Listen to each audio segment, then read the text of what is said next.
नमस्ते। राजस्थान के सीकर जिले में श्री खाटू श्याम जी का सुप्रसिद्ध मंदिर है। खाटू श्याम जी बाबा के भक्तों की कोई गिनती नहीं है। ये खाटू श्याम बाबा जी कौन थे, उनके जन्म और जीवन चरित्र के बारे में भी जान लेते हैं। खाटू श्याम जी का असली नाम बर्बरीक था। महाभारत की एक कथा के अनुसार बर्बरीक का सिर राजस्थान प्रदेश के खाटू नगर में दफना दिया गया था। इसीलिए बर्बरीक जी का नाम खाटू श्याम बाबा के नाम से प्रसिद्ध हुआ। खाटू श्याम बाबा जी कलयुग में श्री कृष्ण भगवान के अवतार के रूप में ही माने जाते हैं। ये खाटू श्याम बाबा घटोत्कच और नाग कन्या मौरवी के पुत्र थे।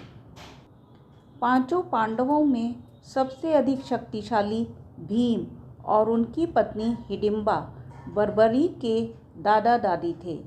कहा जाता है कि जन्म के समय बर्बरीक के बाल बब्बर शेर के समान थे, इसलिए उनका नाम बर्बरीक रख दिया गया। बर्बरीक बचपन में एक वीर और तेजस्वी बालक थे। उन्होंने युद्ध कला अपनी मां मौरवी से सीखी थी और भगवान शिव को अपनी घोर तपस्या से प्रसन्न कर 3 अभेद्य बाण प्राप्त किए थे। तभी से ये 3 बाणधारी के नाम से भी विख्यात हुए और अग्निदेव ने प्रसन्न होकर इन्हें धनुष बाण दिया था, जो उन्हें तीनों लोकों में विजय बनाने में सक्षम था। जब महाभारत का युद्ध कौरवों और पांडवों के मध्य टाला जाना संभव नहीं हो पाया, तब यह समाचार बर्बरीक तक भी पहुंच गया और उन्होंने इस युद्ध में सम्मिलित होने की इच्छा जताई।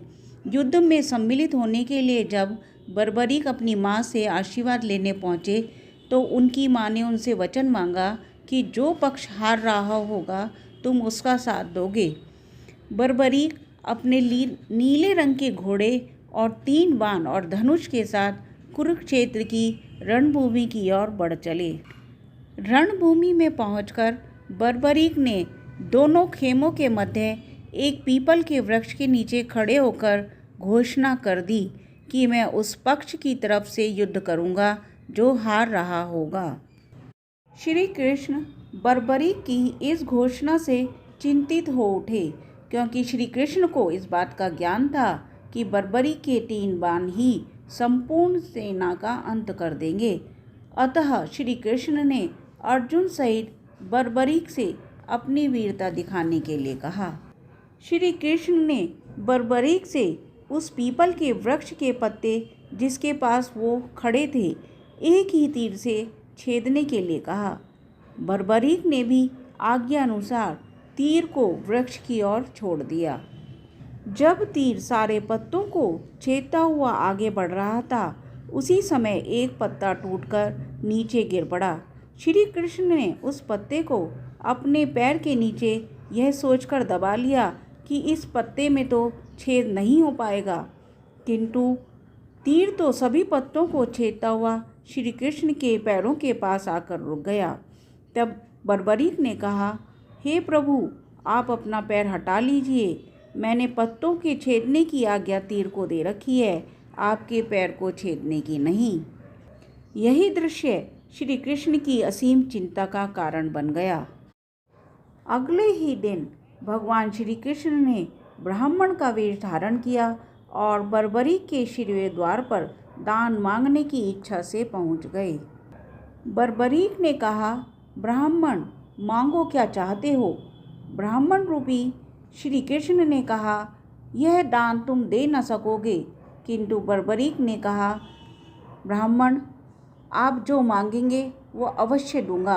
बर्बरीक श्री कृष्ण की चाल में फंस गए और श्री कृष्ण ने उनका शीश ही दान में मांग लिया। तभी बर्बरीक को आभास हो गया और उन्होंने ब्राह्मण वेशधारी से कहा कि आप अपना असली परिचय दीजिए। तब श्री कृष्ण ने अपना असली परिचय दिया।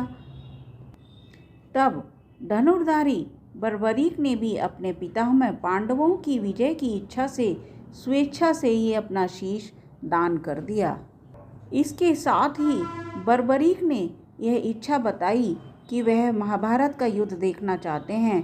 तब श्री कृष्ण ने उनके शीश को एक ऊंची चट्टान पर स्थित कर दिया, जहां से वह पूरा महाभारत का युद्ध देख सकें।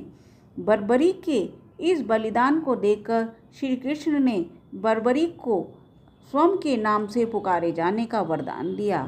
तभी से लेकर आज तक बर्बरीक को खाटू श्याम जी के नाम से पुकारा जाता है। खाटू श्याम जी की पूजा की मुख्य तिथि हर मास की द्वादशी तिथि विशेष मानी जाती है। इनके दर्शन करने से सारे कष्ट दूर हो जाते हैं।